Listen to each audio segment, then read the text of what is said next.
Magandang hapon mga kaibigan, mga kalagalag. In this video magluluto po ako ng ginisang ampalaya. Kaya nakahanda na po yung ating mga sangkap, ang ating luya, long green chili, tomato, ang ating luya at bawang, ang ating pangsahog na steam. At andito po yung ating mga pangtimpla at panggisa. Ang olive oil, ang toyo at ang oyster sauce. Tara, samahan niyo po magluto. Simulan na po natin mga kaibigan. So yan, mainit na po yung ating kawali. Lalagyan na po natin ng olive oil. Yan. Hinaan po natin ng hindi gaano masunog yung ating niluluto. So let's start with our ginger.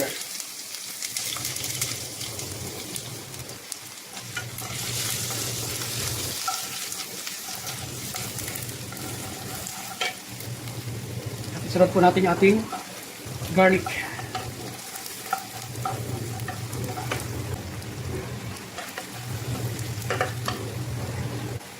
Sunod naman po natin yung ating sibuyas.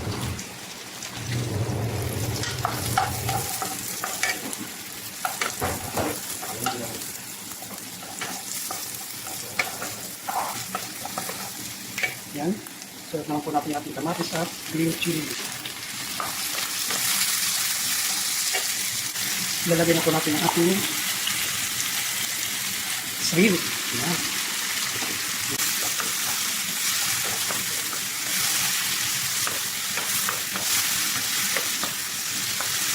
Mag-turn to pink na po yung ating shrimp. Ibig sabihin, dito na po natin sa bawah. Yan, dito na po yung ating shrimp. Lalagyan na po natin ng pantimpla. Yung ating paminta. Yan po. Then, let's savor with garlic powder. Ginger powder, sorry. Sorry naman. Kamali. Yan po. At susunod na po natin yung ating chili powder.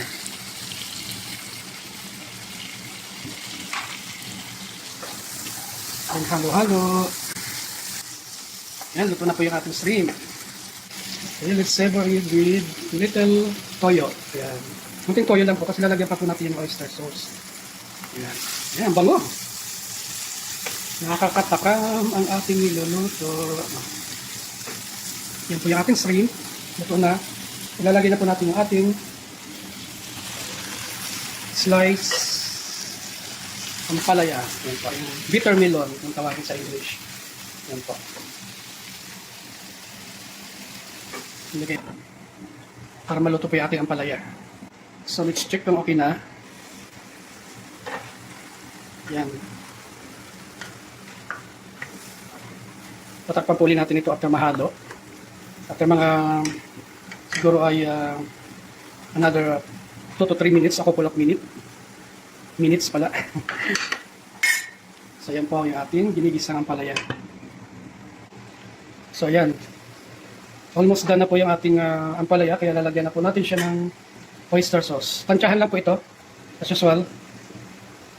Tinatansya ko lang po yung paglalagay. Yan. 4 na tablespoon po yan ng oyster sauce. So let's halo-halo again.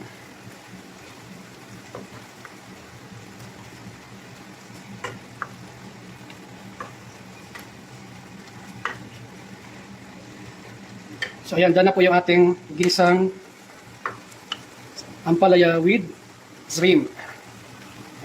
Very simple recipe, napakadaling lutuin, at napaka-healthy at napakalinamnam. Oyster sauce po yung ating pinang-timpla. Ayan, yung ating ginisang ampalaya with shrimp. Ayan. Sabi nila pag may kumukulo, may sarap. So yan na po yung ating ginisang ampalaya with shrimp and oyster sauce. So done na po mga kaibigan. So that's it, pancit.